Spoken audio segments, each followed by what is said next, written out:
Olá, pessoal. Bem-vindos a mais um Notarial Talks. Eu sou Alexandre Cassama E eu, Ana Paula Frontini.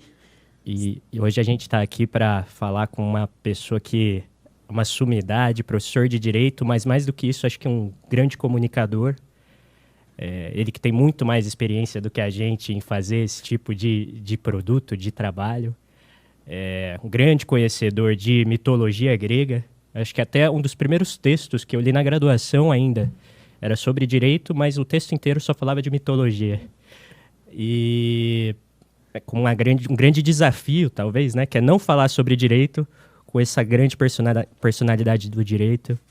Bem-vindo, professor José Fernando Simão. Meus amigos e minhas amigas, uma alegria estar aqui no Notarial Talks. É tão chique. Eu acho que esses nomes em inglês são... Eu fiz esse último podcast, Tendão de Aquiles, ninguém entendeu o nome, ninguém sabe quem é o Aquiles. Agora, Notarial Talks eu achei muito chique. Aliás, com uma classe de vocês. Ale, Ana, muito obrigado pelo convite. É sempre muito gostoso conversar com pessoas amigas, inteligentes. E eu sempre costumo dizer, Ale, que quando eu converso com a professora tabeliã Ana Paula Frontini, eu faço as minhas homenagens ao professor querido. Nos anos 90, era o nosso símbolo do direito empresarial, porque era um homem da teoria e prática, o professor Paulo Salvador Frontini.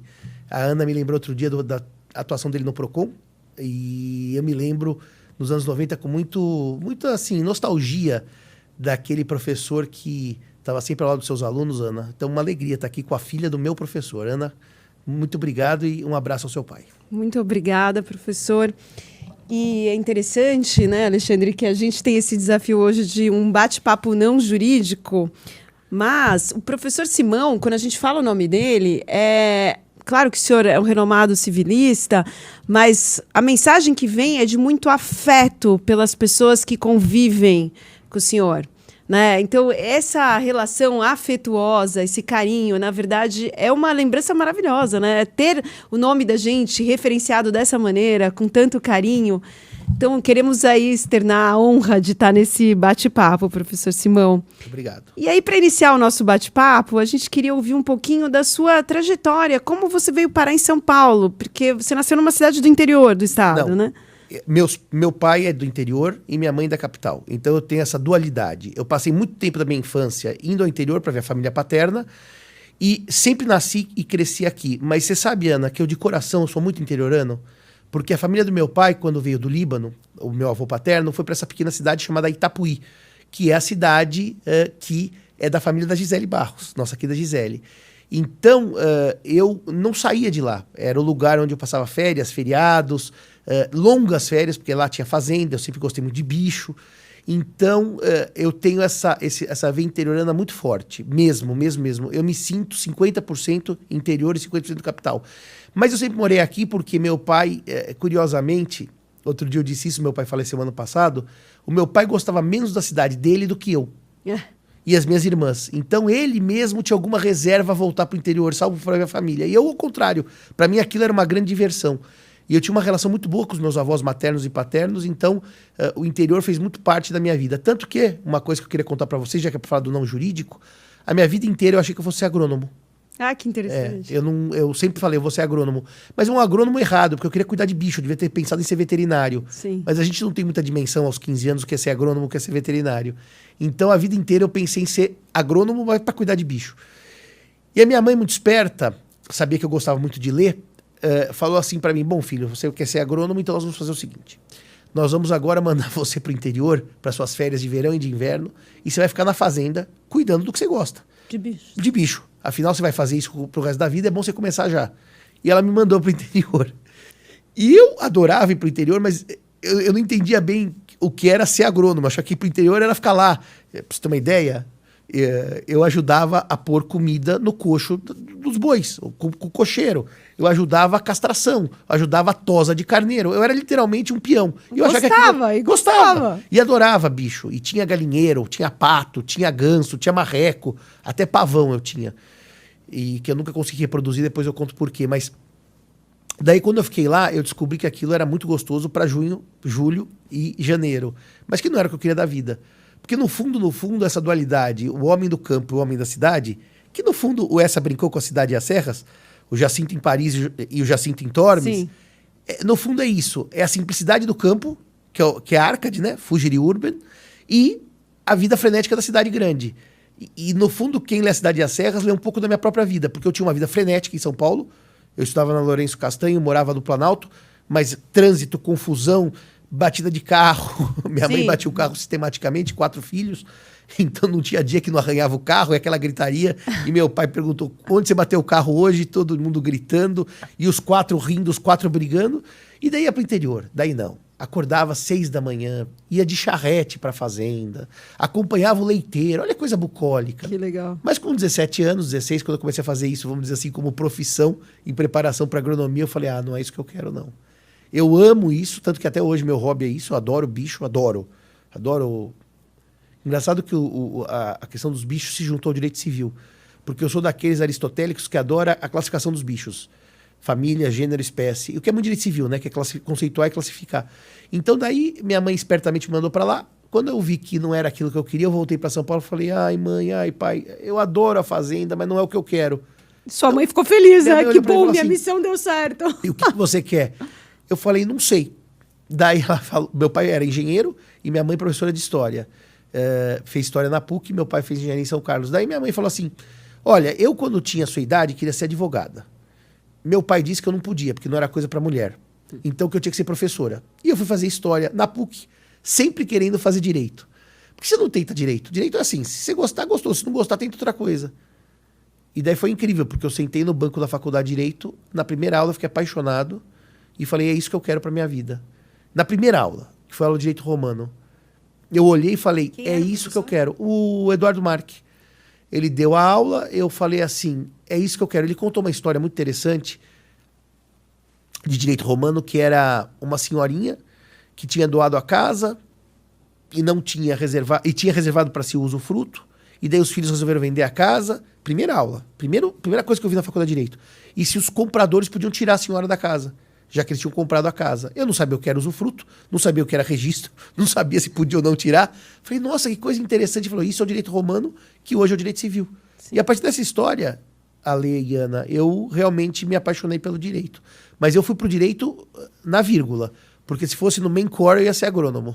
Que interessante. Sabe que ele falando agora, Ana, me lembrou um pouco no nosso outro convidado, o desembargador Loureiro, que falou que nas horas vagas também gosta de olhar pássaros, cuidar de plantas. E árvores. Agora, é apaixonado por árvores, olha que curioso. eu tô pensando se eu não devo me dedicar um pouco mais a isso para virar um bom civilista.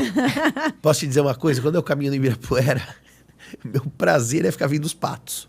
Olá. Porque lá tem pato, ganso, tem aves nativas como irerê, tem cafezinho. E outro dia eu tava com uns amigos explicando as espécies de aves. Eu adoro isso. As aves especialmente, viu? As aves, mas não assim, vamos dizer, aves de fauna nativa. Eu fui criador de canário, do canário belga. Então lá em casa eu fazia reprodução de canário, porque eu tinha um canário macho e uma fêmea que se amavam. Então eu juntava os dois na época da procriação, era assim, canário para todo lado. Eu tive canarinho.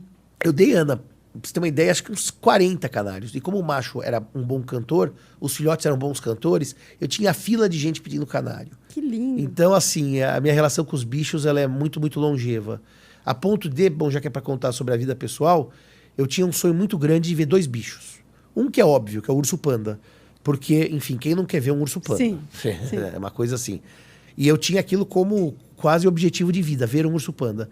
E o outro era ver um bicho que é bem menos famoso, que ele é um primo da girafa, ele chama okapi. O okapi, na cadeia evolutiva, ele e a girafa têm um elo comum, então eles são os primos mais próximos. Só que ao contrário da girafa, que é da savana, o okapi, ele é da floresta equatorial da África. Então, ele é um bicho que não tem aquele pescoção, claro. Ele é bom, depois vocês vejam a cara do okapi. Ele é muito camuflado, então ele é de marrom com listras pretas. Então é um bicho raríssimo de se ver. E a primeira vez que eu fui para a Europa, eu tinha 15 anos, eu não tive como ir para o zoológico, mas a segunda eu já tinha 22. E a primeira coisa que eu fiz foi ao zoológico de Londres para ver o okapi e o urso tinha panda. o okapi. Tinha o okapi, tinha o urso panda. E eu guardei aquelas fotos no tempo que a foto se revelava ainda com muito Sim. carinho, porque eu vi um okapi e um urso panda. Para mim aquilo foi glorioso. E não foi frustrante? Não. Eu Às posso vezes fazer a expectativa é tão alta que a hora Realizar que a gente tá os sonhos ali, é melhor em sonhos, né? Eu vou contar uma coisa sobre terceiros. Agora, esse ano, em julho de 23, Eu, a Gisele e o Mário Delgado fomos pra Áustria. A gente faz sempre viagem os três. Nós somos os companheiros de viagem. E daí estávamos em Schönbrunn. E o horário da nossa entrada no palácio era 11, nós chegamos às 10, então tínhamos uma hora livre.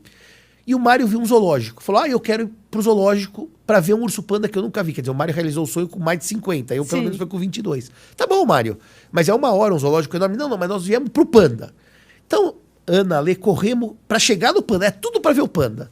Não tinha rinoceronte que parasse a gente, hipopótamo, tigre. Era panda. E chegamos no panda. E o panda era espetacular, Ale. Ele estava comendo, ele estava andando. Mas um panda, vamos dizer assim, não é um leopardo, não é uma onça, é um bicho calmo. E o Mário olha pro panda. A gente correu para chegar nesse panda. Ele faz assim, isso é o panda. Olha lá. Isso é o panda. Sujinho, né? Bom, Mário, você achou que o panda era igual de pelúcia, branquinho? Ele se arrasta. E só faz isso. Eu falei, porra, Mário, você queria que o panda fizesse o quê? Mandasse tchau e beijo pra você? Tipo ele isso. Andou, ele comeu bambu, ele ficou olhando. Tá bom, né, Mário? E daí eu postei o vídeo e o Mário, que bicho sem graça. Então foi a decepção. Eu já... Porque depois eu fiz uma verdadeira maratona pra ver panda. Eu vi panda em Londres, eu vi panda em Paris, eu vi panda em Berlim e eu vi panda na China. Que eu fui até a China, entre outras coisas, pra ver panda. Mas, assim, o panda é maravilhoso. É maravilhoso. E todo mundo só falava uma frase. Você sabia que o panda não é bonzinho? Eu falei, bom, eu estudo biologia há algum tempo, eu já sei que ele não é pra você pôr no colo. Ele é um bicho agressivo, tudo. Mas a decepção do Mário com o panda foi uma coisa tão divertida. Eu filmei a cara dele, do tipo, o panda é só isso? Eu falei, é só isso, Mário. Pelúcia, ele é tão bonitinho, é tão limpinho. Dá pra pegar no colo. E nos seriados também, porque tem seriado com panda. Eu ganhei um pandinha de pelúcia da minha avó quando teve na China. Eu tinha, sei lá, 10 anos, portanto 84. E aquilo, eu guardei aquele pandinha falando, um dia eu vou ver o de verdade. Daí eu fiz essa maratona pra ver panda. Mas agora, agora eu só fui a Schönbrunn Zoológico, porque o Mário tava lá. O zoológico é lindíssimo. Mas Schönbrunn, a gente foi para ver o palácio, evidentemente, e acabamos tendo esse, vamos dizer, esse plus de ver o panda e ver o zoológico. Que legal. Professor, eu queria perguntar, o senhor falou aí um pouquinho do seu passado, e ficou claro que quem caminhou, então, quem fez o senhor ser o professor Simão foi a sua mãe, né? Em vários sentidos. E... Bom, o professor falou que a família do pai veio do Líbano, a família da mãe veio também. De onde também? Eu sou 100% cavalo árabe. 75% libanês, 25% síria.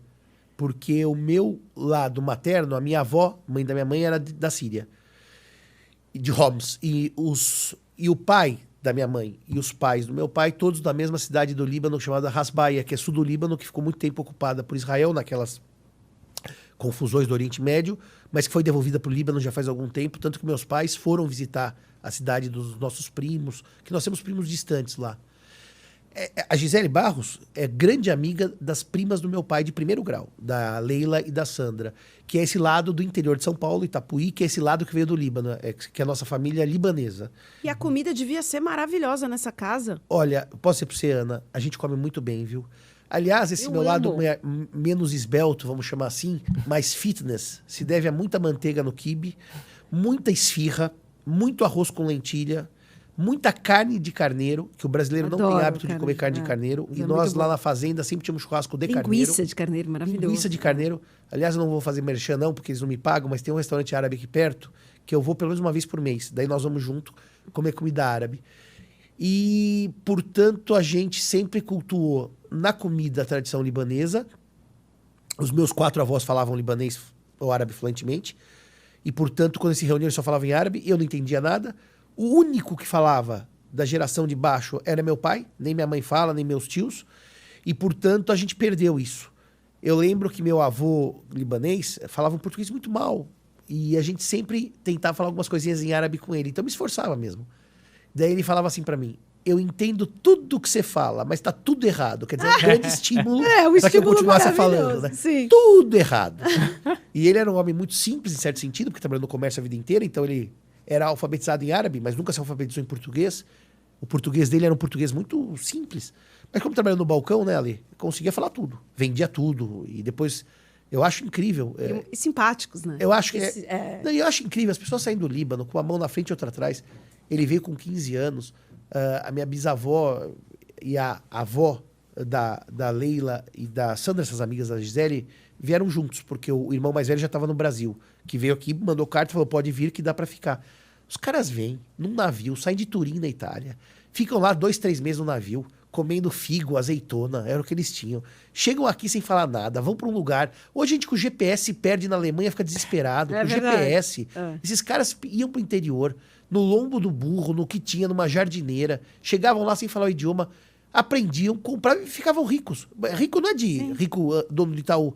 Tinham 5 casas, 2 terras, comércio. Quer dizer, isso é uma coisa absolutamente... Fazia vida. Fazia vida. Fazia vida. E hoje a gente fala assim, ai meu Deus do céu, me perdi numa rua, eu fico bravo porque o GPS me mandou pro lugar errado. Sim. Então, é uma gente que tinha uma vontade e uma necessidade que nós não temos. A nossa massa é completamente podre. A massa deles que era massa de verdade. Que não tinha dificuldade. Nós, qualquer coisinha, uma dorzinha de garganta, ai, acabou minha vida. Fica chorando em casa.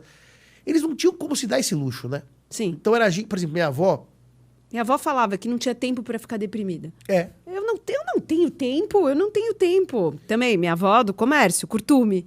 Minha avó paterna veio da Itália e foram trabalhar num curtume. E é isso, a vida de balcão faz a gente enfrentar. Você sabe que eu tenho clientes libaneses que compram imóveis agora recorrentemente, né? Essa história, vieram do Líbano e vendendo gravata, né, na feira, no interior.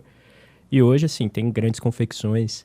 E eles ainda guardam um pouco disso, assim. Então, por exemplo, tem um cliente lá que odeia comprar imóvel que tenha uso capião.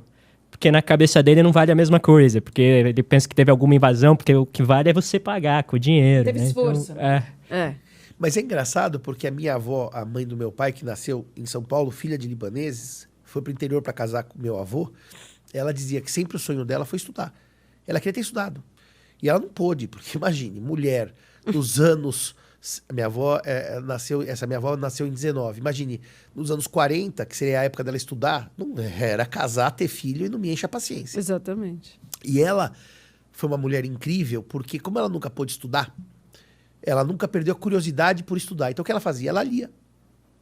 A minha avó era aquela que assinava o jornal, e entre as 6 e as 7 da manhã, enquanto o café estava preparando, ela lia Devorava o jornal inteiro. E depois do almoço ela acabava. Ela lia livro.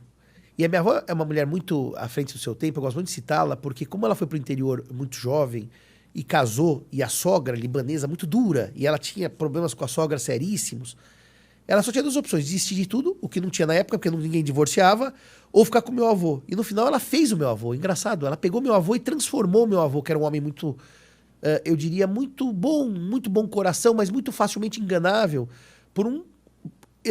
Eu chamaria de empresária nos limites do comércio. Sim. Para não pensar que era uma indústria automobilística, mas um empresário. E graças a ela. E ela dizia, eu mudei para estudar aqui, isso aqui era um buraco. Porque a cidade, imagina, ela mudou para Itapuí em 1940 e pouco. Você para ir 1000 habitantes. E para ir para a igreja, Ana, como não tinha calçamento, ela ia com o sapato na mão, porque ela sujava o pé e lavava na porta da igreja. Nossa. Porque não dava para ir de sapato. E ela saiu de São Paulo, que já tinha bonde, já tinha fábrica. Então, mutatis mutandis é como a gente optar por sair de São Paulo e ir para uma pequena cidade do interior do Acre. A gente opta, vamos para lá, fazer a vida. E ela foi fazer isso. E foi uma mulher que influenciou muito a nossa família toda, porque era aquela pessoa tough, dura e deu... Engraçado que... Dura, mais doce. Não. Porque ela trouxe esse conceito de família. Super doce. Mas dura, ou seja, então nós temos, na geração do meu pai, acho que como minha avó foi muito forte, ficou todo mundo mais ou menos doce demais. A nossa geração de baixo, daí já eu e minha irmã já somos mais tough. Mas a gente aprendeu muito com ela a se virar mesmo, a encarar a dificuldade como algo que faz parte e bola pra frente. É muito interessante porque... É muito menos frustrante, né? Muito Quando a menos. gente percebe isso, que a vida é dura mesmo. É isso, você E não vai tem ter momentos mimimi. bons, vai ter momentos ruins e toca.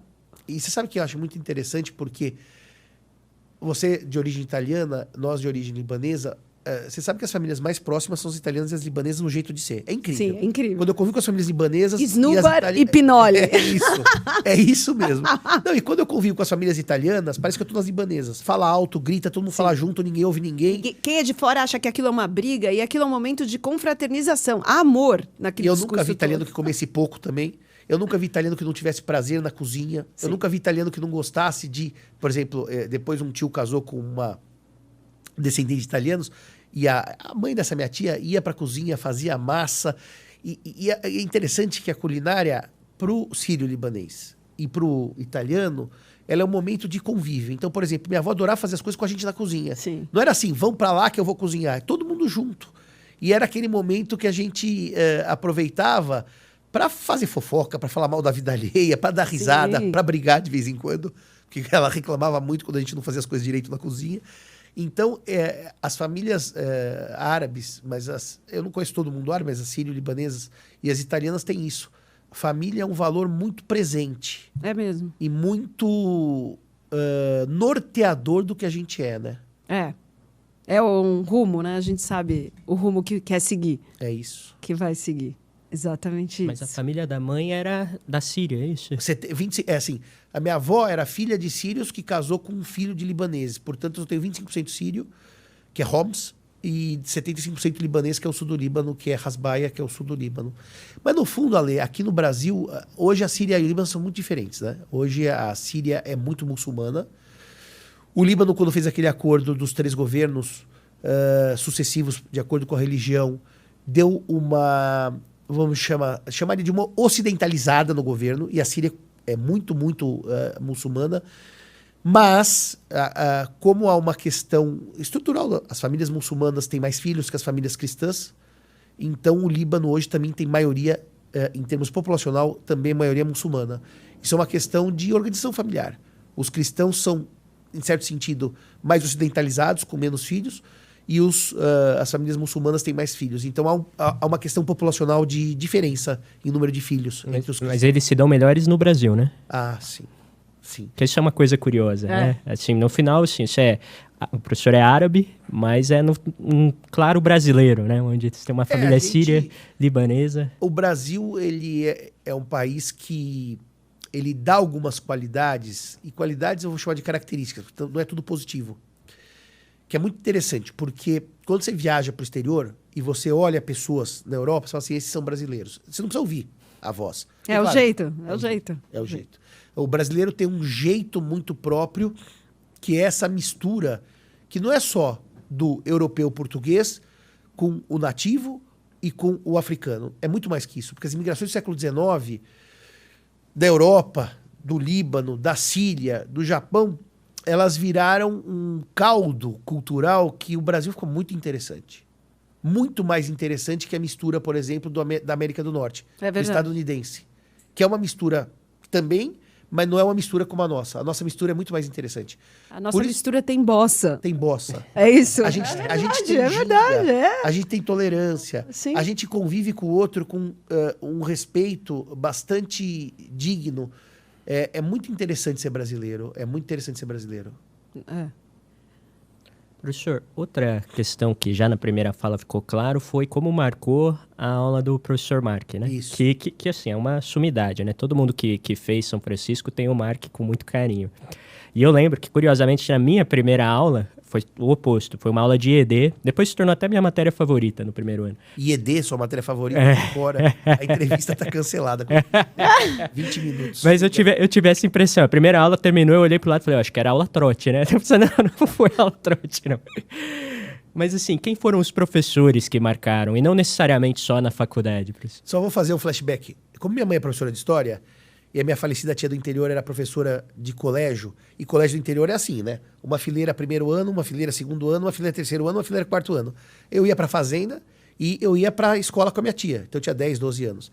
E ela falava, ensina aí, Zé, as crianças a escreverem, lerem, fazer conta. E eu ficava com ela, dando aula para as crianças com 10, 12 anos. Minha mãe era professora de história e eu sempre peguei as provas de história e ajudava minha mãe a corrigir. Olha aí, nascendo o professor Simão. E daí, eu virei professor quando eu tinha 12 anos, porque eu estava na Lourenço Castanho e havia uma professora de história que falava assim, para mim e para minha amiga Cecília, tem tal aluno aí, ele não sabe mesmo, ensina. Então a gente parava, ensinava os coleguinhas menos dados à história. Então, quando eu fiz 14 anos, eu prestei vestibulinho, fui da Lourenço para o Santa Cruz, né? E fiz 15, 16, 17 o Santa Cruz e 18 entrei na São Francisco. E daí quando eu estava no primeiro ano de Santa Cruz, a turma da minha irmã ia prestar o vestibulinho. E daí eu comecei a falar de história com eles. Pra com as preparar. Para preparar. História antiga, que era a que eu mais gostava. Eu falei, nossa, eu gosto disso. Daí eu entrei no Santa e comecei a dar monitoria de biologia. E daí dei monitoria de biologia. Daí quando eu estava no 3º ano do Olha Santa... que engraçado, a biologia ligando lá ao Sempre, futuro agrônomo. Sempre. E eu gosto muito de biologia até hoje. Depois, quando eu entrei na Sanfran, eu comecei a dar aula de história para quem queria prestar vestibular. Eu dei aula para a filha da Tereza Ancona Lopes, minha orientadora, a Lúcia. Dei aula para as minhas irmãs, então eu comecei a dar aulas de história. E na escola, aulas de história e monitoria de biologia. Quando eu entrei na Sanfran, eu falei, bom, então eu vou fazer a monitoria do professor Mark, que era o lugar que a gente, assim que é para o 2º ano, podia ser monitor do 1º ano do professor Mark. E eu fui. Então, aí eu falei, nossa senhora, eu gosto mesmo desse negócio de dar aula. Mas é tão incrível isso, porque, para você ter uma ideia, Ale, quando eu estava no 2º ano, a Mariângela Magalhães, filha do nosso querido e saudoso professor Magalhães, aliás, encontrei a Mariângela essa semana, a Mariângela falou para mim, o que você pretende ser quando se formar? E no meu tempo não tinha muita resposta senão advogado, juiz, promotor, basicamente era isso. Ninguém falava de cartório. Assim, mas, bom, eu me formei sem saber o que era cartório. É sério. Sim. Sem saber o que era o cartório. Não vou falar em tabelionato, registro, eu não sabia o que era o cartório. Sim. Eu falei, o cartório é um lugar que você faz alguma coisa que você leva papel e alguém bate carimbo. Era basicamente isso que eu sabia de cartório. Sim.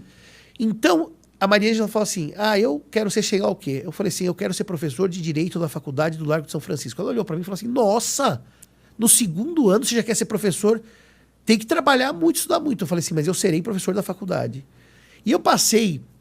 A minha história com a São Francisco ela é um pouco obsessiva. Um pouco obsessiva. Ela é completamente obsessiva. Atração fatal. É decifra-me, eu te devoro. Porque eu olhava e falava assim, eu vou ser professor da São Francisco. Eu vou ser professor da São Francisco. Eu vou ser professor da São Francisco. E meus pais, muito conscientes de que ser professor da São Francisco não é exatamente como ser como o carnaval que tem todo ano, ou mesmo um concurso para juiz. Tem milhares de juízes no Brasil. E a São Francisco tem 21 professores no meu departamento, então, assim, não é tão fácil. Eles diziam assim, mas meu filho, vai com calma. É o medo do filho ficar frustrado. É, da frustração. Eu fico pensando, se eu fosse sua mãe, eu também teria esse medo. Meus pais ficaram muito preocupados. Pra você ter uma ideia, quando eu prestei vestibular, eu falei, só vou prestar no Largo de São Francisco. Daí minha mãe, imagine, larga de ser metido, você vai prestar na PUC. Eu não vou prestar na PUC, eu vou prestar no Largo de São Francisco. Não, você vai prestar na PUC. Ela foi lá, fez a inscrição na PUC.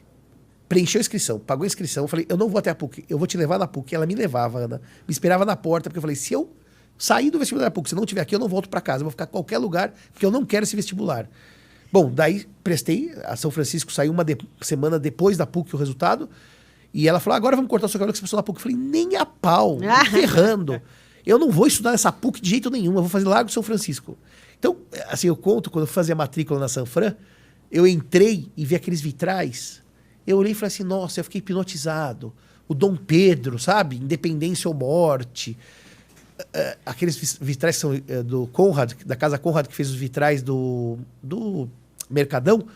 Eu fiquei completamente apaixonado e tal. Então a São Francisco para mim era um vício. Era meu vício desde o início. Então, Mas assim, de onde veio essa fixação? não sei. É. A Águida diz que é uma questão dos antepassados. A Águida é da Igreja Messiânica, que é uma questão dos antepassados. Eu não sei, eu entrei lá, eu fiquei absolutamente viciado por aquilo. Pra você ter uma ideia, quando Mas chegou a visitar antes de Não, fazer o vestibular? nada. Eu entrei, abri a porta, assim, a porta estava aberta, fui entrando com essa minha amiga Cecília, que é cinquentenária de amizade. Eu falei, nossa, isso aqui é o melhor lugar do mundo. Eu adoro isso Que daqui. legal. Então, eu fiquei obcecado pela faculdade. E assim, obcecado, e eu digo que é obsessão. Eu todo dia estudava para ser professor da São Francisco. Disciplina, era uma perseverança. Quando as pessoas dizem assim, mas eu prestei concurso e tomei pau no primeiro, às vezes prova do Itamaraty, ou mesmo por extrajudicial, não fiquei bem classificado, eu falei, e daí? Tem que continuar. Sim. Eu me preparei do ano que eu me formei em 96 até 2008, ou seja, não foi pouco tempo. Não. E sem chance certeira de abrir concurso, porque na Sanfran não abre concurso todo ano. Pra você ter uma ideia, quando eu prestei o meu concurso, fazia quase 10 anos que não tinha concurso. Nossa. E olha, dos últimos concursos para o concurso que vai abrir agora, esse ano de 2023, Foram 8 anos. E também não havia certeza que esse concurso ia abrir. Então, assim, é um concurso que o problema é que não há certeza que ele vai ocorrer, sabe? Não é você passar. E depois, quando ele ocorre, prestam 40 candidatos para uma vaga. E o concurso na USP é assim, passou, preencheu claro, ele caduca. Não é aquele que vai chamando o segundo, o terceiro, o quarto. Ele a sua vez é aquela. É, tanto que quando eu prestei o primeiro concurso, Ana e Alê, era uma vaga pro tempore, temporária, porque o professor Junqueira foi para Ribeirão criar a Faculdade de Direito, então vagou. E a vaga era para um concurso de 1 ano. E eu prestei aquele concurso, peguei em segundo lugar. Não prestei aquele concurso, peguei em segundo lugar. Minto. O professor Marino prestou o concurso e acedeu. Acedeu e pegou a vaga de... Não, eu prestei. Sim, eu prestei, sim. Não, eu prestei o concurso. E peguei em segundo lugar. O professor Marino pegou o primeiro lugar. E o que aconteceu, então? Caducou o concurso, porque ele assumiu. Então, na próxima vez que eu fui prestar, eu estava no 0. Não é que eu estava no segundo lugar, eu estava 0. O primeiro concurso você esquece. E foi interessante porque o professor Junqueira, que era presidente da banca, quando acabou o concurso, ele tinha naquela banca 12 candidatos. 8 eram orientados dele e 4 não eram. E eu peguei o segundo lugar.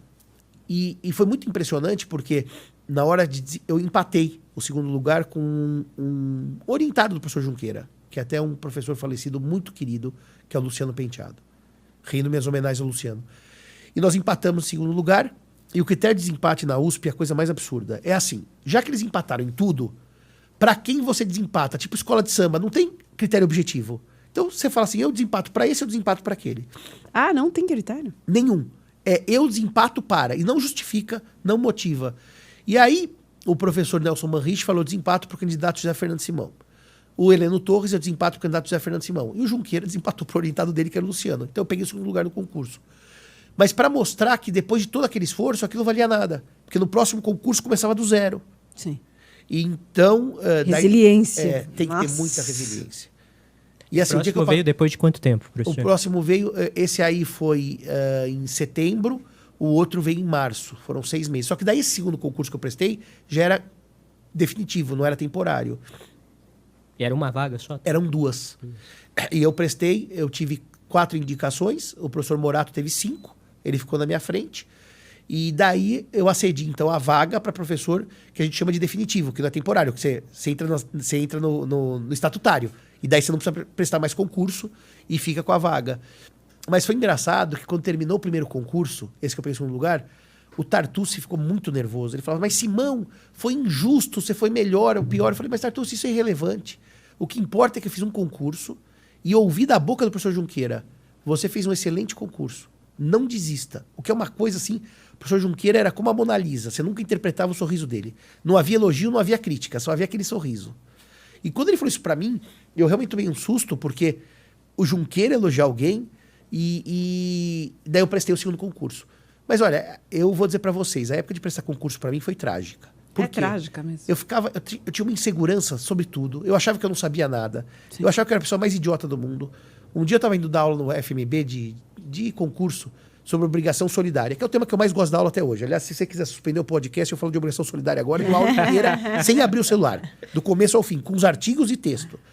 Daí eu estava com o meu carro indo para o FMB, eu parei num posto de gasolina, comecei a chorar. Falei, eu não sei, obrigação solidária, como é que eu vou dar aula agora? Eu sou um burro. Daí liguei para Giselda, falei, Gigi, eu sou um burro, eu não posso ser professor nunca. Calma, Simão, é a síndrome do concurso. Daqui a meia hora você vai estar ótimo, vai se sentir o melhor professor do mundo. Daí foi isso. E foi meia hora depois eu estava ótimo. Mas quando eu passei no concurso mesmo e eu acedi a vaga, a minha vida mudou. Porque eu preenchi um projeto existencial conglobante. Eu já tinha tudo. Foi interessante isso. Eu tinha tudo. Eu tinha tão tudo que eu larguei meu escritório. Eu ia para o escritório só para tomar café e preparar a aula. Eu não advogava mais. Não adiantava, você podia pedir o que fosse. Eu não dava aula. Eu não trabalhava na advocacia. E daí comecei a ser convidado para dar aula no Brasil inteiro. E eu disse, eu sou professor por vocação, mas do vocare, do latim, do chamado. Eu fui chamado por uma voz interna, mas pelos outros. Porque daí eu descobri, Ale, que eu era bem melhor professor que advogado. Falei, então por que eu vou fazer o que eu não sou bom? Mas não é que eu não era bom. é que eu era menos bom do que nas aulas. Então, eu viajei o Brasil Faça inteiro. do seu ofício o seu prazer. É isso. É exatamente E perdi isso. a sociedade por isso. E, professor Meu sócio me Simão, abandonou por isso. o senhor tem, não só a fama, como a gente percebe convivendo com o senhor, uma rigidez e um nível de exigência muito alto. Como administrar isso com os alunos, né? Porque... Tá cada vez mais difícil. Eu disse... Eu sobrevivo graças a 3 pilares na minha vida. A terapia de terça-feira, a música da Sala São Paulo de quinta e a missa da Igreja Católica de domingo. São meus 3 pilares. E eu sou uma pessoa que sempre me cobrei muito. E sempre achei que eu tinha que devolver para os meus pais o que eles tinham investido na gente. Meu pai e minha mãe tinham um sistema de educação muito rígido. Era assim: passou no vestibular da USP, parabéns, e não fez mais do que seu dever. Virou mestre, parabéns, não fez mais do que seu dever. Não tinha assim grandes, que maravilha, meu filho entrou no... Não, ele fez o que ele fez, porque afinal nós gastamos tanto com ele na educação. Então, na nossa casa não tinha muito essa história de, que maravilha, tal. Acho que meu pai genuinamente teve um dia de glória na minha livre docência, que ele foi assistir. E a livre docência é aquele concurso difícil, que é até hoje o mais difícil da USP. E terminou o concurso, ele estava em êxtase, porque, afinal, eu na livre docência já sabia dialogar com a banca, já sabia dar bypass na banca, já sabia mais que alguns membros da banca, porque o tema era meu. No meu tema eu sabia mais, que eu tinha estudado. Mas assim, vamos de novo. Eu ouvi uma frase do professor Del Nero que diz ele que o pai dele atribuía a Lutero, então vamos confiar no professor Del Nero, no pai e eventualmente no Martinho Lutero, que um jurista que só sabe direito é uma pobre ou triste figura. E eu sempre achei que jurista, com J, tinha que saber humanista, tinha que ser humanista. mas é verdade. Tinha que saber cultura geral. Sim. E hoje, os alunos genuinamente não querem ler. Mas eles podem ser humanistas sem ler. Explico. Netflix. Porque o Netflix hoje tem séries históricas espetaculares. Por exemplo, eu assisti uma outro dia sobre a Lívia Drusila, a mulher de Otávio Augusto, que substitui toda a leitura da coleção do Alan Massi que eu fiz em 6 volumes. Mas eu fiz. Então não precisa ler. Mas é que sem ler, você não descobre uma coisa óbvia. Você não descobre o que é o mundo e o prazer de você viajar dentro de casa. Então, o mundo sem leitura é um mundo que tende a um fracasso civilizacional. Sim. Civilizacional. Nós estamos fracassando. Outro dia eu tive uma experiência trágica com os meus alunos, para falar da minha rigidez. Trágica. Nós estávamos viajando, para variar, eu, Mário, Gisele e mais outros amigos, no Atacama, e o Mário disse assim para mim: Simão, esse ano ano passado, 2022, esse ano eu vou para Dublin. Falei: você vai para Dublin? O que você acha que eu vou fazer em Dublin? Falei: bom, deve ter alguma comemoração ou do Joyce ou do Ulisses. Tal, do Ulisses, tal. Então tá bom. Vai para Dublin, que não foi para Dublin. No mês seguinte foi aniversário do Mário, e ele na casa dele tinha vários amigos, dentre eles um orientado meu de mestrado, e falou para esse orientado e para vários amigos: tô indo para Dublin. Fazer o que em Dublin? Perguntou o rapaz. Ele falou: eu vou lá para comemoração do Ulisses. O rapaz, mestre em Direito pelo Largo de São Francisco, franciscano de graduação, perguntou: Ulisses? O que é Ulisses? A obra do Joyce. Joyce, quem é James Joyce? E aí, eu pus no meu grupo de orientados do Largo de São Francisco. E ninguém Quando eu falo em Dublin, que escritor eu penso? Um que tinha ido a Dublin respondeu. O outro falou: até Ulisses eu já ouvi falar, mas não sabia que o autor era o Joyce. Então, é assim, vamos de novo. É um mundo que é estranho. É um mundo que é estranho. E eu dizia pro meu terapeuta essa semana, essa semana passada eu fui nomeado para a comissão que vai fazer a revisão do Código Civil, o que é uma honra absolutamente ímpar. Primeiro que comissões de revisão do Código Civil saem a cada 100 anos. Então pode ser que você tenha nascido, morrido, sido Rui Barbosa e não tenha uma comissão. Sim. Tá? Por exemplo, Rui Barbosa até teve chance de se meter no código. E depois que você é chamado num grupo de 25 juristas, porque seu trabalho é reconhecido e gera uma ciumeira incrível. Aliás, uma das mensagens mais bonitas que eu recebi foi da Gisele Barros. Uma coisa linda. E o que acontece então? Eu falei pro meu terapeuta: eu escolhi a comissão de obrigações porque eu vou tentar melhorar alguns pontos de um livro que foi escrito por Agostinho Alvim. E Agostinho Alvim é Agostinho Alvim, ponto. Até a Ana estava semana passada com um livro dele, no dia que eu ia a Brasília. Sabe, olha o respeito que eu tenho que ter para mexer num livro que foi feito por Agostinho Alvim. Sim. E eu sou José Fernando Simão, eu sou nada perto do Agostinho Alvim. Eu conto essa história. O Vilaça ia à casa do velho Alexandre Correia, junto com o professor Manuel Figueiredo Ferraz. Passava uma tarde por semana conversando em latim. Só que tinha um problema.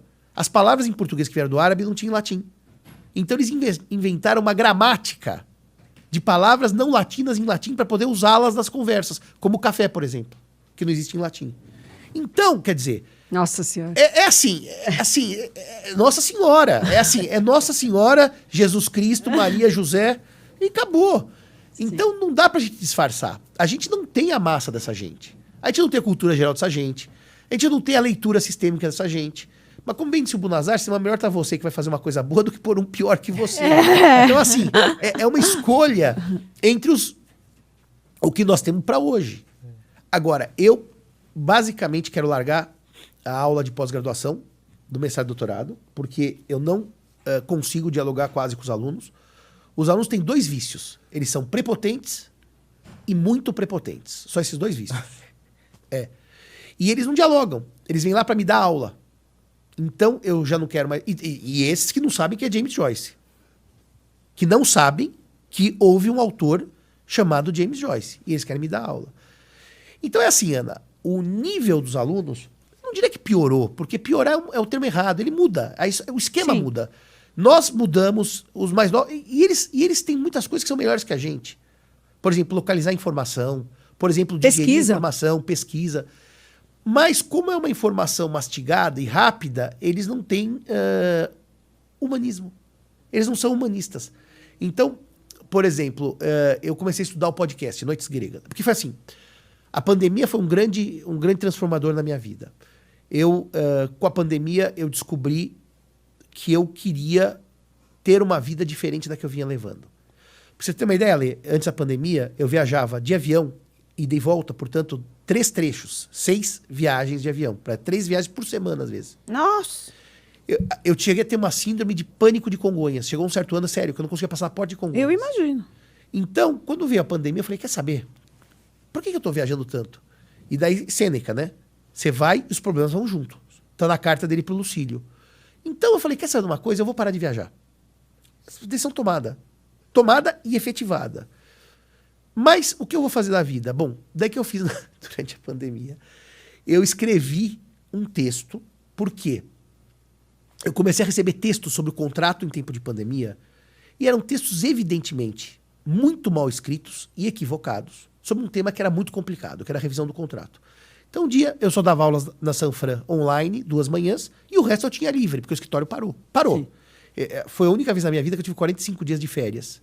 E não fiquei com culpa. Fiquei feliz de não estar trabalhando. Então eu dava as aulas, escrevia e lia. Eu maratonei a série e maratonei o Machado. Eu li todos os romances do Machado na pandemia e terminei os do Essa, que estavam faltando. E via a série na televisão e adorava ver Casal 20, que eu tinha uns DVDs e tal, ver dos anos 80. E daí eu escrevi um texto. É demais, Casal 20 é demais. E daí publiquei aquele texto, e aquele texto foi uma virada na minha vida, porque quando eu publiquei no Migalhas, as pessoas começaram a falar, por que você não fala sobre esse texto? Mas fala onde? Não, fala no Instagram. E eu tinha Instagram com 2 fotografias de 2000 e lá atrás, e de repente eu vi que tinha um negócio que você abriu o Instagram, e você começava a falar, e as pessoas viam você falando. Eu falei, nossa, que coisa maravilhosa, chama isso aqui live. E eu abria, porque eu estava sozinho em casa. Sim, era um jeito de se comunicar, para um comunicador nato. Pessoas, e falava de tudo, tal. Daí as pessoas começaram a ver um monte de gente. Por que o senhor não marca uma live? Marcar uma live? Como é que marca a live? Não, o senhor avisa quando vai ser e a gente assiste. Daí eu comecei a entrevistar pessoas. E eu entrevistei muita gente na pandemia. E comecei a discutir os temas pandêmicos. Mas eu abri a live para não falar de nada. Falar de viagem, falar de literatura. E daí eu aprendi uma coisa genial, que a gente pode aprender sem sair de casa. Daí eu fiz meu curso de História da Arte, com o Rodrigo Naves, segunda-feira à noite em casa. Fiz o meu curso de História da Ópera e das Óperas com o Sérgio Casoy, terça-feira à tarde em casa. E aprendi a escutar o Moreno no Noites Gregas. E que daí não era aula, era um podcast, mas é uma aula. O Moreno dá aula. E aí, Ale, aconteceu o seguinte. Eu falei assim, mas por que eu não começo a falar de outras coisas que não do direito? E eu comecei a falar de história. Então, por exemplo, eu fiz um podcast com o Mário Delgado sobre monarquia. Eu falei sobre o Ricardo III, ele falou sobre a Elizabeth I. Nós fizemos um bate-bola de história. Eu entrevistei o Sérgio Casói sobre ópera. Entrevistei o Moreno sobre mitologia. Eu passei a ser entrevistador. E eu já tinha um Que é muito enriquecedor. É muito Porque gostoso. tem sido uma experiência muito gostosa, né, Alexandre? A gente vê esse mundo além do direito. E tem coisa que não sai por escrito, né? Tem coisa Sim. que você tem que conversar Sim. e sair uma frase que vai mudar todo o seu entendimento sobre aquilo. E o meu orientado, Marcelo Cairala, naquela época, disse para mim, Simão, cria um canal no YouTube para pôr suas aulas, porque os alunos podem não poder assistir no horário da aula ao vivo. E esse canal do YouTube eu já tinha um canal e tinha lá 5, 6 vídeos antigos também parado. Ou seja, era um canal que já existia, mas sem nenhuma divulgação. Tanto que eu já tinha perdido a senha, tudo. Depois eu até fiz outro, juntei as aulas e tal. E foi muito interessante porque o que eu mais recebo hoje no Instagram de mensagens é gratidão por ter acesso a uma cultura que as pessoas não teriam normalmente. Por exemplo, os alunos de fora de São Paulo. Eles têm a minha aula no YouTube de graça e assim... Eu acho que e depois o professor Gustavo Mônaco também tem um canal dele, eu acho que nós fizemos o que é dar o adjetivo público ao ensino. Que é coisa mais pública do que de graça no YouTube? Sim. Não tem mais público. Porque se o aluno tiver na Irlanda de férias, quiser assistir uma aula minha, ele pode à noite assistir uma aula minha. Então, foi realmente uma revolução para mim. E o podcast, que eu já vinha fazendo um podcast que chamava Tá Fazendo Direito, foi um podcast de grande sucesso. Nós chegamos a 60 episódios. Pra vocês terem uma ideia, o Tá Fazendo Direito teve tanto sucesso que fizeram uma pesquisa entre os assessores de ministros do STJ e o nosso podcast ganhou como o mais ouvido da área jurídica. Que máximo. Só que nós precisamos parar, porque daí os amigos concursados tinham certo medo do que nós falávamos, porque o programa, e ele não tá mais no ar, o programa era assim, a gente falava tudo e mais um pouco. Eu não sei como nós não fomos processados. A gente falava mal de muita gente poderosa, mesmo. E assim, era uma sala de visita, uma gritaria, todo mundo falando junto. Eu achava que aquilo era tragédia, mas ao contrário, nós tivemos um sucesso tremendo. Mas daí parou aquele podcast, daí eu fiz o Simão Cast. Por quê? O Simão Cast, basicamente, é um podcast do que está no YouTube em áudio. Porque eu percebi também que muita gente não quer ver vídeo. Porque está na academia, está dirigindo, está no avião, não quer ver vídeo, quer só ouvir.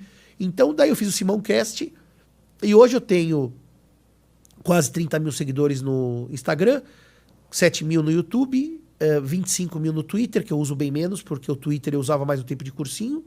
E o Facebook quase morreu, né? Porque Sim, o Facebook, morreu, você põe uma coisa no Instagram, tem X. E aí, então, foi isso. E daí eu entrei na onda midiática. Mas eu queria contar uma coisa para vocês, que você não vai cortar, nem Ana, nem a Lê, do que eu vou dizer aqui, que é a minha relação com o Notarial Talks. Eu, há muitos e muitos anos, encontrei o professor Silvio Venosa, que é um dos meus grandes amigos, aliás, vou atualizar as obras dele, ele já combinou isso comigo, eu e mais outras pessoas. E o Venosa falou assim, Simão, você não quer dar uma aula num curso para notários e registradores? Eu falei, bom, professor, eu nem sei o que é notário e o que é registrador, mas o senhor quer que eu dê uma aula sobre o quê? Sobre união estável. Bom, união estável eu sei o que é. E pode dar uma aula para eles de 3 horas na cidade aqui de Indaiatuba? Tá bom. Sumaré, Indaiatuba. É lá ali perto. Falei, vou. E fui lá dar uma aula, Ana. Era um curso preparatório? O que era? Era uma pós-graduação. Tá. Que rodou o Brasil inteiro. E eu dei uma aula. Era uma aula de 3 horas na sexta, 3 horas no sábado.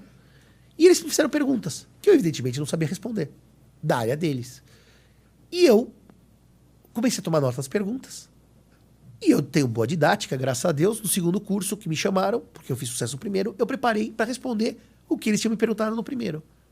E assim foi o primeiro, o segundo, o terceiro. Eu dei mais 50 aulas de união estável. Depois eu aumentei para sucessões em notarial e registral para alunos de pós-graduação. Tá. Muitos já notários e registradores. A maioria. E muitos que trabalhavam no cartório, mas queriam um dia ceder. E muitos que eram alunos de pós-graduação que só queriam conhecer a área até para trabalhar na área. E eu fiz meu nome nessa área. Então daí eu conheci várias pessoas, entre eles o que eu sempre cito, meu querido amigo Lamana Paiva, que hoje é registrador de imóveis no Rio Grande do Sul, mas que na época não era, e entre outras pessoas. E aí eu falei, gente, esse mundo é maravilhoso. Porque eles são pessoas... Tive brigas, Ana. Tive brigas, Ale. Uma briga que eu assumi e briguei todos os cursos, e brigava mesmo. Era de escritura anulável, de venda de ascendente para descendente, sem a concorrência dos outros descendentes. Eu briguei muito. E um dia eu falei, ô Lamana, que porra é essa que você está dizendo que a escritura pode ser lavrada? Ele falou, nunca disse isso, irmão. Eu falei, então eu tô pondo na sua boca. E daí, bom, tinha debates homéricos, usufruto. Isso eu lembro mesmo. Isso a gente fazia assim. E daí, no final, eu, o Lamana, o Caio Bartini, acabávamos sendo os que inauguravam os cursos, porque eles queriam os melhores no começo. A gente ia lá e inaugurava os cursos. E dei muita aula em notarial registral. Só que eu tenho uma mágoa. E eu vou aproveitar esse podcast, Notarial Talks, para dizer para vocês. Qual é a mágoa? Vou contar para vocês. As pessoas sabem, mas nunca pus no ar e eu vou contar agora. Um dia, o coordenador desse curso, o curso era coordenado por uma instituição do Paraná, de Londrina. Mas tinha o Brasil inteiro. Realmente, quando eu digo inteiro, é assim. Eu fui para o Rio Grande do Sul, no interior do Rio Grande do Sul, até o Acre. Quer dizer, o Brasil inteiro mesmo. Ele falou, Simão, você não está dando conta? É muita aula. E essa época eu viajava 3 vezes por semana. E eu preciso de mais um professor. E eu indiquei um colega, que até então era um amigo, para ser professor nesse curso, comigo. E ele rapidamente percebeu, e eu não, porque eu demoro para perceber algumas coisas, que era um nicho lucrativo para ganhar dinheiro. E o que ele fez? Ele se aproximou do eixo do poder em algumas instituições da área de vocês, uma muito poderosa, e me excluiu de tudo. Eu fui chutado da área, porque esse colega tomou posse de tudo, passou a ganhar dinheiro, porque o curso pagava muito bem, porque o curso de notários registradores paga melhor que o resto. Não sei agora. Agora não dou aula faz 100 anos também, sei lá. E eu fui chutado do direito notarial registral.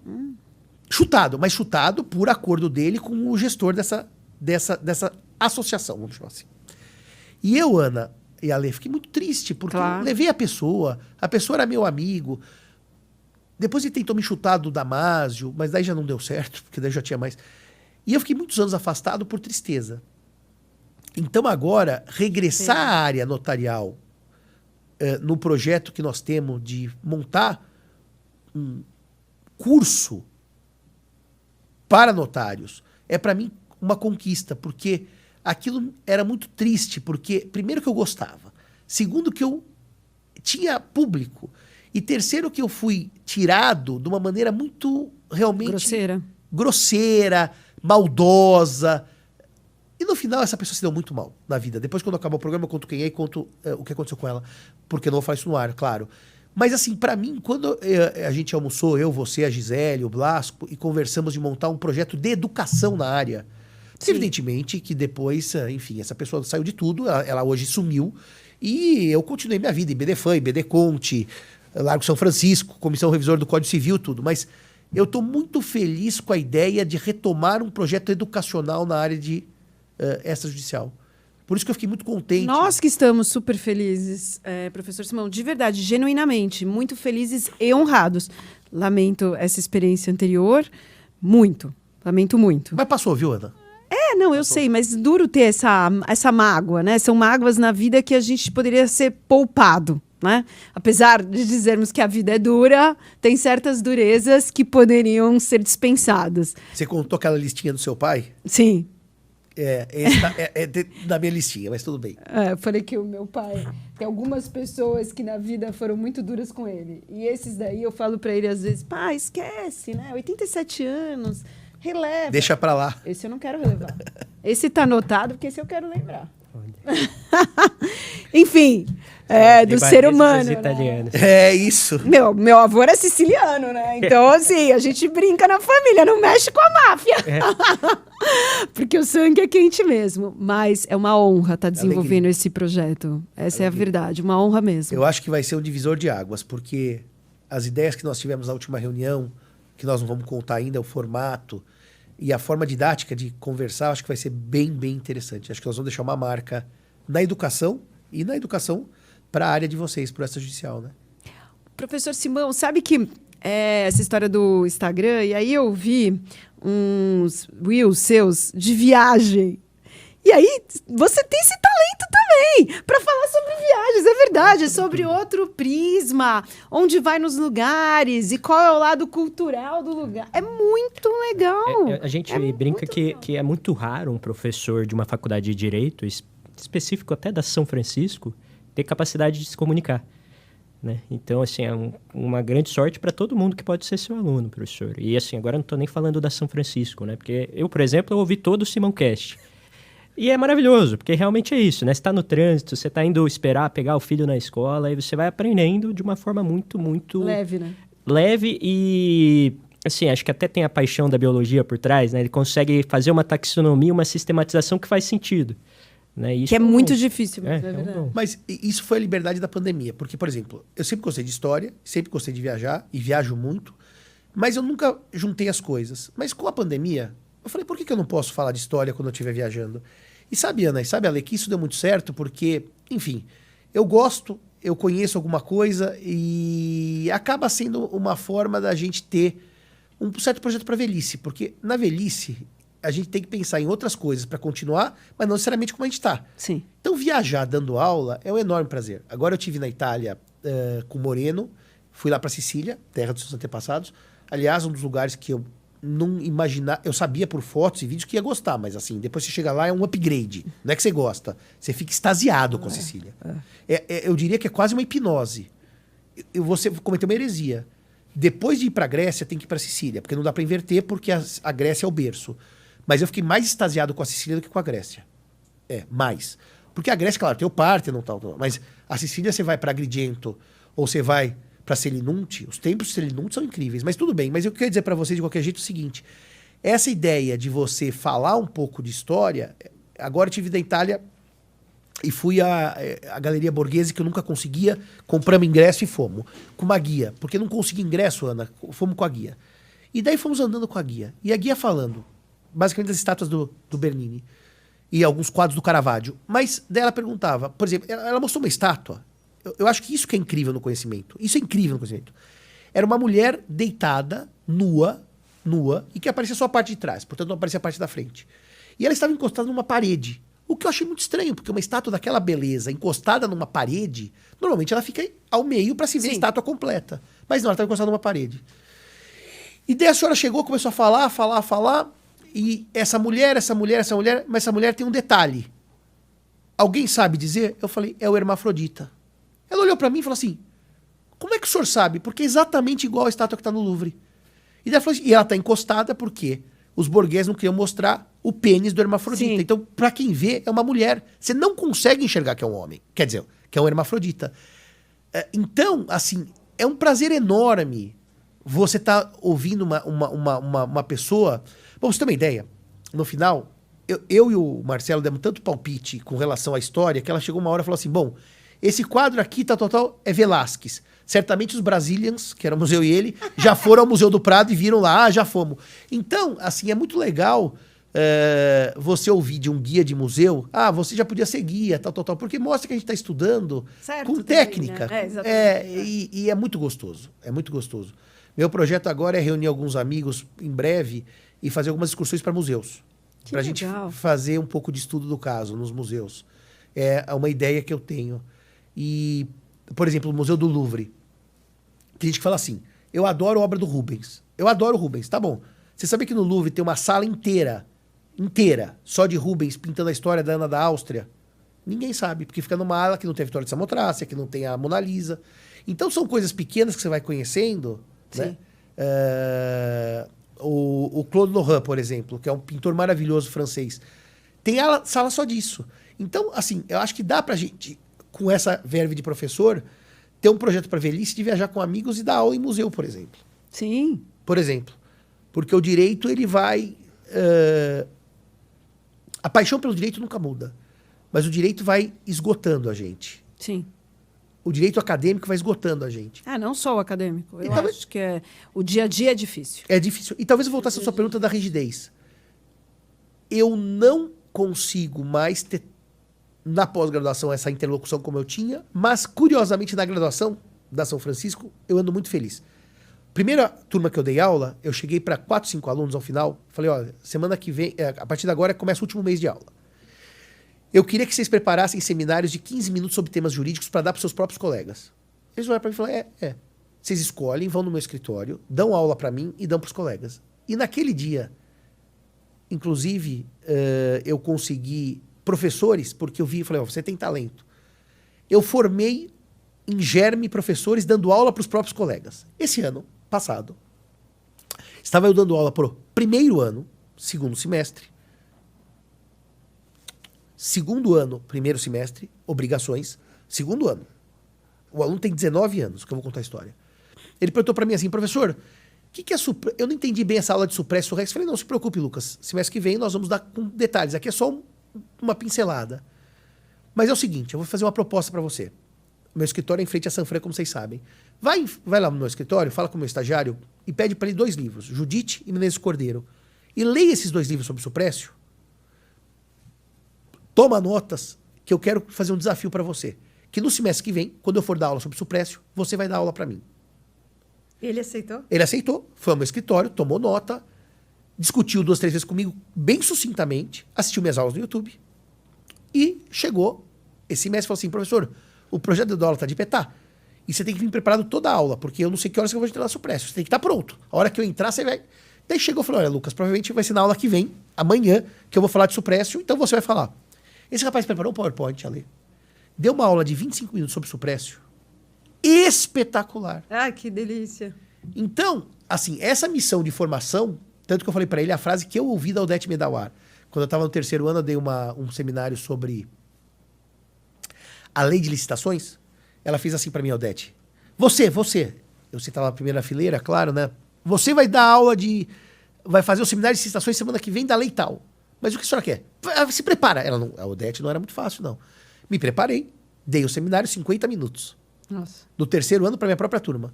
Quando terminou, ele olhou para mim e falou assim, como você se chama? Falei, José Fernando Simão. Você é bom, viu, menino? Você é bom, viu? Gostei dessa sua...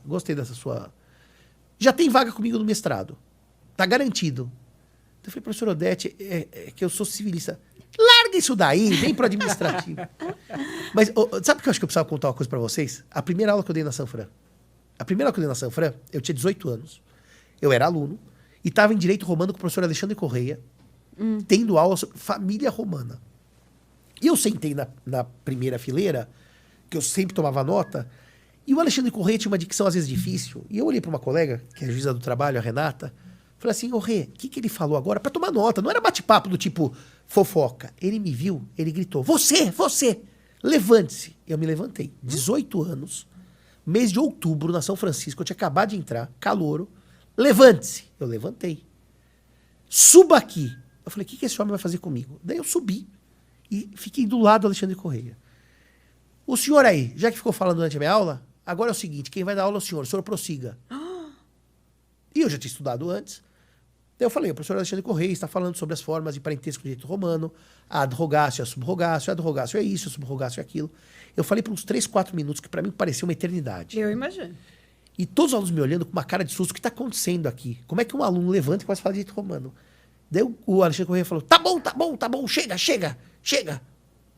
O senhor está muito mal vestido. O senhor tem um comportamento sofrível na sala de aula, mas o senhor será um bom professor. Pode sentar. Sabe o que eu respondi para o Alexandre Correia? Olha isso. Tem um provérbio da sua época que o hábito não faz o monge, não é, professor? Então não é por eu estar mal trajado que eu não sou bom professor. E sentei. Olha a minha audácia. Eu tinha 18 anos. E voltando para o menino acabou o seminário, agora essa semana. Falei para ele, você tem uma vaga de mestrado comigo. E daí eu perguntei para outros se queriam também dar pequenos temas de 15, 20 minutos. Já alguns se voluntariaram. Então eu voltei a ter prazer em despertar vocações. Porque magistério é um sacerdócio. E sacerdócio são vocações. Sim. Então eu fiquei muito contente, Ana e Ale, de ver um menino de 19 anos tão contente com a chance de falar para os próprios colegas. Tanto que ele veio me cobrar. Agora, ele falou, mas aquele projeto eu dar aula tá de pé. Não é que eu falei, o senhor vai dar aula. Ele se preparou nas férias para dar uma aula para mim. Que legal. Para os próprios colegas. Então isso vale muito a pena. Vale muito a pena. Os alunos de graduação valem muito a pena. Professor, e a gente faz agora, ao final, um bate-bola, né? A primeira pergunta é assim, quem o professor Simão gostaria de conhecer? Quem seria uma pessoa que o senhor tem muita vontade de conhecer? Já morreu, a Rainha Elizabeth. Era meu sonho. Eu queria muito ter conhecido a Rainha Elizabeth. Tanto que quando eu fui pro jubileu de platina, eu tinha certeza que ela ia sair na carruagem. Eu fui lá só pra isso, basicamente. Eu vi o Charles... Não, Charles eu não vi. Eu vi o William também não vi. Eu vi a Camila, eu vi a Kate, eu vi os 3 filhos, eu vi a Anne, eu vi o Edward e não vi a rainha. Era a pessoa que eu mais queria ter conhecido nessa vida.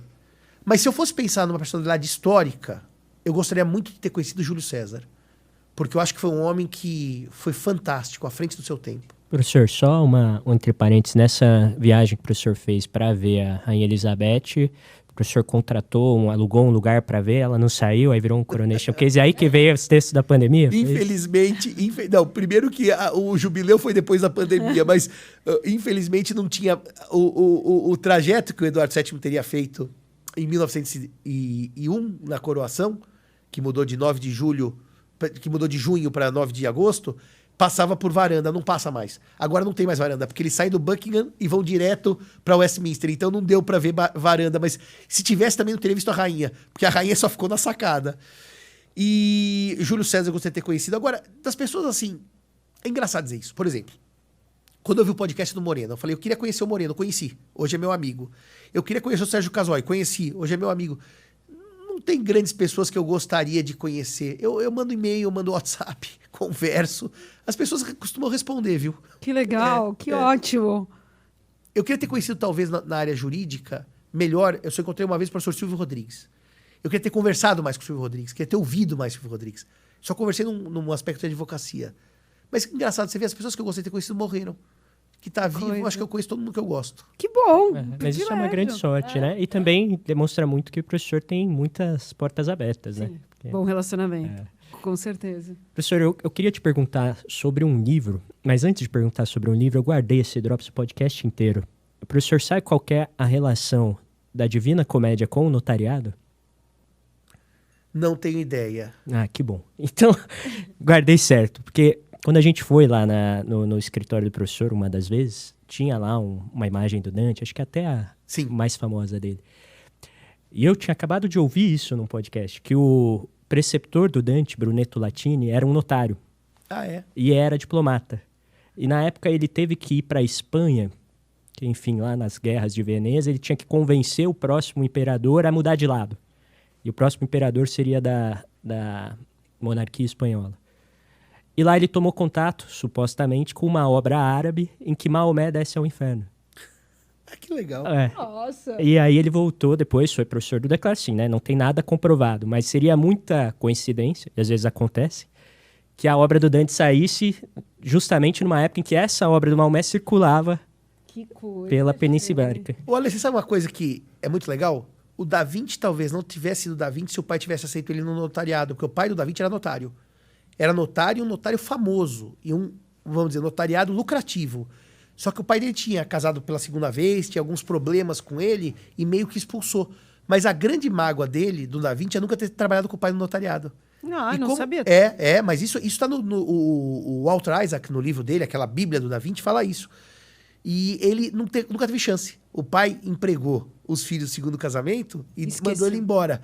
E daí ele precisou se virar, mas eu sabia dele, mas não sabia dessa história do preceptor do Dante ter sido Guardei para o episódio 7. Aprendi mais essa, obrigado. Muito bem, Ale. Mas inclusive essa história do Da Vinci eu sempre comento, falo, ó, sou notário, já tive filho, agora é com você. Professor, fala pra gente um livro. Um livro? Um único. Putz. É injusto isso, mas eu vou falar, por causa desse momento da minha vida, A Cidade e as Serras do Essa. A Cidade e as Serras do Essa é uma obra-prima da ironia fina do Essa. Ironia fina. O Essa é um escritor que precisa entender de ironia, por isso também ninguém mais gosta, porque a ironia hoje ela é fadada à destruição, porque tudo que é irônico vira sarcasmo, e sarcasmo não pode ter. Outro dia eu pus uma coisa, depois estou sendo irônico. Não, isso é sarcasmo, bloqueei a pessoa. Eu adoro dar bloco. Veja uma coisa, Lê. Eu entro na sua página pra te encher o saco. Se eu não concordo, ou eu mando um inbox pra você, ou eu te ligo se tivesse o telefone. Agora, ir lá pra te encher o saco, pra quê? Quem enche o saco chama bloco. Ah, isso é antidemocrático. Não, a página é minha. É propriedade. Propriedade é minha, eu uso como eu quiser. Quod inferus ad sidera, que se dane. Mas a Cidade das Serras, essa ironia fina, porque na hora que ele faz o jantar na casa dele em Paris, que é no Champs-Élysées, e dá tudo errado, porque todas as máquinas não funcionam, e atrasa o jantar e tal, o Essa faz uma brincadeira com livros, eu acho que essa é a mais legal. O Jacinto teria em tese em Paris uma biblioteca enorme. Então essa tem hora que fala que ela tem 1000 livros, 5000, 50... Quer dizer, o Essa vai brincando com esse número, que é um número evidentemente exagerado do próprio Jacinto. Mas na hora que ele vai para Tormes e a bagagem se perde no comboio para Espanha, e ele chega em Tormes e só tem um livro. Dos 50 mil ele não leu nenhum, porque ele nunca abria os livros. Só que ele abre. Qual que ele abre? A Odisseia do Homero, que é o único livro que ele tem em Tormes. Então, a Cidade das Serras me toca por essa questão campo-cidade, por essa questão progresso-tradição, e por essa questão dele, no final, acabar com um único livro, mas esse ele leu. Que adianta uma biblioteca com 50 mil se você não leu nenhum? Então, eu acho que essa obra fica como uma obra tocante nesse momento da minha vida. Mas só para dizer, a obra que eu mais tenho volumes, edições, que eu tenho 7, 8 edições dela, é uma coleção de uma obra francesa que chama Os Reis Malditos. O autor é o Maurice Duron, e ele narra de forma romanceada, não é uma biografia, a sucessão do rei Filipe IV Belo da França, quando queimou o último dos templários, Jacques de Molay. Esse é o livro, talvez, que eu tenha mais, assim, prazer em tê-lo, porque eu li com 22 anos e todo ano eu releio pelo menos um dos 6 volumes. Então é um livro que marcou a minha vida. Mas a Cidade das Serras, para mim, hoje, o Essa está no auge. E essa é uma pergunta que a gente normalmente não faz, mas eu particularmente tenho muita curiosidade, professor. Uma livraria. A minha livraria histórica era a Livraria Cultura do Conjunto Nacional, antes da Grande Reforma, antes dela virar shopping center, quando ela tinha vários pedaços, porque os vendedores eram preparados, etc. Hoje eu não tenho livraria em São Paulo que me dá prazer nenhum. Um pouquinho mais a da Travessa Nova do Shopping Iguatemi, mas muito pouco. Então eu vou ser snob e vou dizer, a livraria que eu mais gosto de ir no mundo chama-se Bertrand, no Chiado, ao lado da Hatchards, em Londres, na Piccadilly Street. São as duas que eu mais gosto. Em São Paulo, a Livraria Cultura não perdia para nenhuma dessas duas, nos áureos tempos. Hoje nós não temos mais livraria em São Paulo. Já que a gente está perguntando de uma livraria, um café. Um café? Pode ser no mundo, porque aí a gente já vai anotando, né? Bom, um café. Eu gosto, já que eu falei de Lisboa e de Londres. Em São Paulo, eu tomo café para todo lado. Você sabe qual é o lugar que eu mais tomo café? Vocês vão dar risada. Na Casa do Pão de Queijo, aqui em Moema. Delicioso. Sexta-feira à tarde eu vou lá, peço pão de queijo, café e fico lendo. A partir das 4 eu fico lá até as 8 da noite, até as 7 da noite quando fecho. Então é meu café porque é local e tem menos barulho. Porque o problema do café, Ale, é que tem muito barulho. Sim. Você não consegue ler em café porque tem barulho. Mas onde eu gosto de cafés também, em Londres, ao lado da Hatchards, tem uma loja que chama Fortune Mason, que é uma loja Sim. by appointment of Her Majesty the Queen. E lá tem um chá com scone que eu amo. Amo scone. E eu, assim, meu problema é assim, que eu não consigo parar na primeira Sim. leva. Eu gosto muito de sentar lá com os livros que eu comprei na Hatchards e passo tardes no inverno lendo lá dentro. E em Lisboa, é engraçado dizer isso, porque em Lisboa o café mais tradicional que as pessoas vão chama A Brasileira, que é no Chiado, perto da Bertrand. Eu detesto.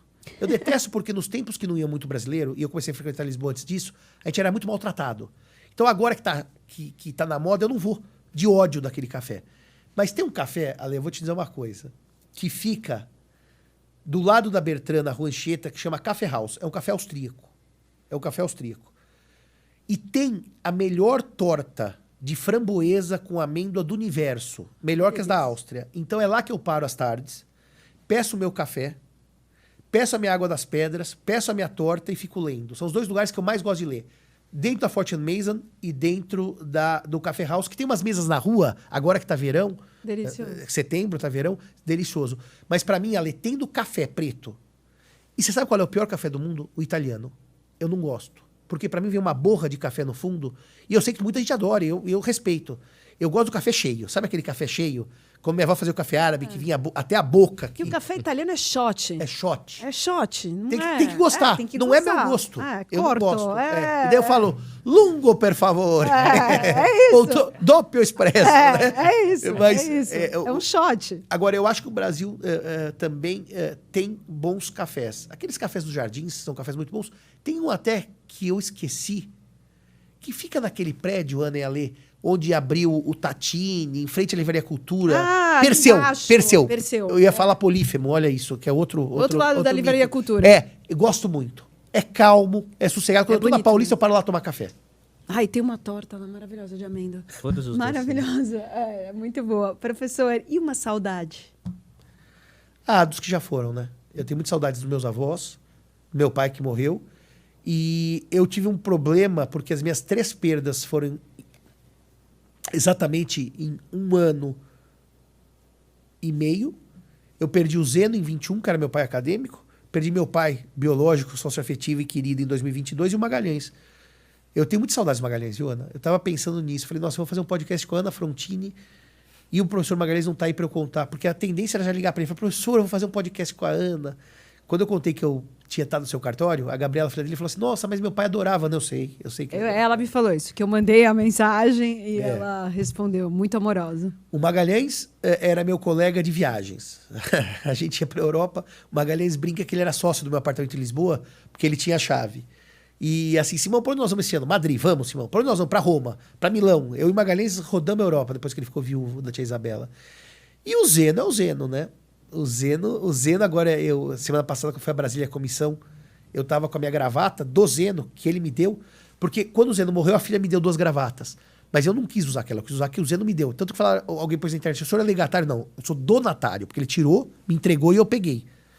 E eu fui com a gravata do Zeno semana passada para Brasília, para a comissão, pensando, meu Deus, que pena que o Zeno não tá aqui. Ele teria sido a estrela daquela comissão. Ele ia abraçar o Pacheco, dar beijo no Salomão, ele ia falar com todo mundo, ele ia sair gritando. Então, assim, o Zeno é uma falta diária. O Magalhães é uma falta diária, meu pai é uma falta diária. Eu sinto muitas saudades dos telefonemas que o Zeno me fazia, sabe? O Zeno dizia assim pra mim, olá, é o Zeno. Fala, tudo bem, Zeno? Eu sei que é o Zeno. Como vai, excelência? Tudo bem, Zeno, tudo tranquilo. Ô, Simão, escuta, tô com uma dúvida aqui jurídica. Daí eu respondia tal. Já falei com tal pessoa, não achei boa sua solução, não. Gostei mais de outra. Tá bom, dava outra. Eu falei assim, mas vamos falar do que interessa. Daí era história. Eu tô lendo aqui um livro. Ô, Simão, tu sabias que o irmão do Marquês de Pombal, o Mendonça Furtado, foi governador do Grão-Pará? Não sabia, Zeno. E agora, ouvindo os podcasts portugueses, toda vez que falo do Marquês do irmão, eu falo, puta, não tá aqui o Zeno pra eu contar, do irmão, que a briga do jesuíta se deve ao irmão. Então são pessoas que fazem falta. As minhas saudades são essas. Eu não tenho saudades, por exemplo, da minha infância. Nem da adolescência. Eu era adolescente muito, eu sofri muito na adolescência. Mas eu tenho saudades dos que já foram. Professor, acho que pra gente fechar, a gente sempre fecha com essa pergunta.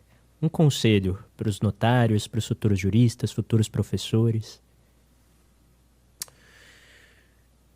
Eu acho tão simples dessa resposta.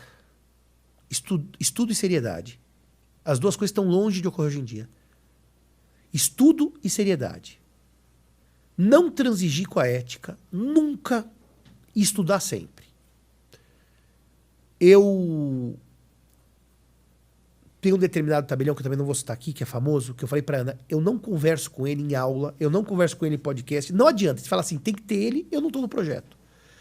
E a minha briga com ele, há uns 15 anos já passados, foi esse. Porque ele transigiu com a ética.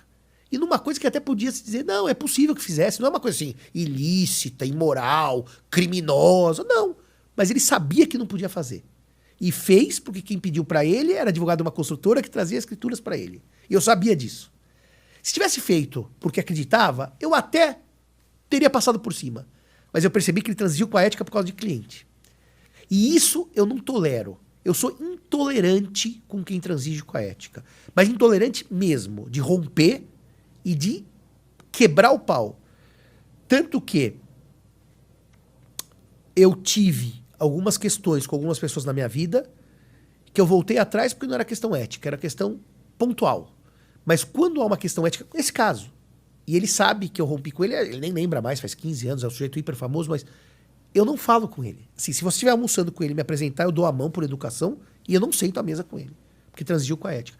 Agora estudar, né, Ale? Tem que estudar, né? Tem que pôr a porra da bunda na cadeira e começar a ler, né? E tem que estudar coisas fora do direito também, né? Porque senão você fica uma triste figura, como dizia o Lutero. Então tem que estudar. O mundo hoje é do facilitismo, né? Todo mundo quer tudo rápido. Sim, pra ontem. Pra ontem. E quer ganhar dinheiro logo. E eu sou um gênio logo. Né? E quando você fala pra pessoa, você não é um gênio, filho. Você está longe de ser gênio. Como não? Minha mãe me disse, lembra a fábula da coruja? Sim. Da águia? Você só não vai comer os meus filhos. Tá bom, não vou comer você. Os mais lindos da floresta. E ela comeu, porque eram os mais feios, mas a mãe achava que era bonito. Sim. Então as pessoas acreditam na própria mãe, Alê. Sua mãe falava, você é bonito. Você não é bonito, mas você acredita, porque é sua mãe. Você é inteligente, você acredita. Então as pessoas precisam acreditar menos na mãe e ter mais espelho em casa. Estudar mais, ler mais e ter humildade um pouco de saber que não sabe. Eu talvez terminasse com uma história da Gisele e do Mário para mim, que é uma história muito interessante. Em 2011, nós estávamos na Itália, em Siena, né? E paramos no lugar do Palio, não tinha Palio, mas tinha o lugar do Palio. Tomamos um Aperol, e eu detesto Aperol, mas tomamos o Aperol. E aquele gosto amargo já tinha me deixado um pouco irritado, e daí a Gisele e o Mário falaram uma coisa para mim, Simão, nós temos uma sugestão para te fazer, nós somos muito seus amigos, tal, você não deve ser tão prepotente. Você é muito prepotente. Sua prepotência vai acabar com você, não vai te levar a lugar nenhum, tal. Eu ouvi aquilo, eu falei pra eles, eu fazia 3 anos que eu era concursado na faculdade, 2011. 3 anos. Eu falei pra eles, olha, eu quero dizer pra vocês o seguinte, vocês me deram um bom conselho. Porque eu a vida inteira lutei contra a minha própria prepotência, e pelo jeito eu perdi. Então agora eu vou me assumir prepotente e tocar minha vida como eu sou. Pelo menos eu saio do armário e me assumo prepotente e eu trato uma vida melhor. Mas sabe o que aquela conversa gerou? Uma prepotência inteligente. Porque como eles falaram que eu era assumidamente prepotente, o que eu fiz? Eu passei a ouvir todo mundo que estava ao meu lado. Porque já que eu sou prepotente, eu tenho que saber lidar com isso da melhor maneira para mim. Então eu sou o cara que ouve. Se você bater na minha porta e falar assim, não, você não acha isso. Antigamente eu gritava. Agora eu falo assim, deixa eu anotar aqui. Pode ser que depois eu chegue e fale assim, Ana, não concordo. Mas pode ser que ele fique na minha agenda por anos e anos e anos eu vou trabalhando naquela informação. Então as pessoas hoje precisam ser menos prepotentes, precisam ser mais estudiosas e não transigir com a ética sob hipótese alguma. É esse o meu conselho. Maravilha. Eu acho que a grande conclusão é que a gente precisa de um outro episódio agora. Sim, olha, voou o tempo. Professor Simão, quero agradecer. Maravilhoso esse bate-papo. A gente não imaginava que fosse ser diferente, né? É sempre agradabilíssimo, enriquecedor. E é isso, é esse carinho que seus alunos têm por você e nós também. É onde você passa, você gera isso, uma inspiração. Uma inspiração. Obrigado. Muito, muito obrigada. Obrigada, Alexandre. Sempre bom aqui esse podcast com você. E prossigam, viu? Porque essas ideias de conversa não jurídica, que é da área jurídica, é muito enriquecedor, porque no fundo só temos jurídico falando de jurídico. Aqui é o contrário. Então vale a pena. É um projeto que vale a pena. Meus parabéns a vocês e parabéns pela entrevista. Obrigada, muito obrigada.